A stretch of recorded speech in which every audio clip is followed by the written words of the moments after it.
So paano ba idiniklara ni Apostol Pablo na sila ay ligtas? Paano naligtas ang mga taga-Efeso?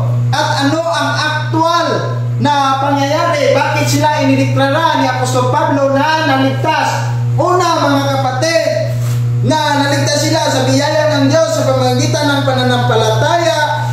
So ano ngayon ang kanilang itsura? Ano ang aktual na footage? Okay, sa pamamagitan nitong versikulo 1:13.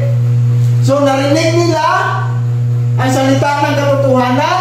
Ito ay natanggap nila ang mensahe ng kaligtasan. Okay?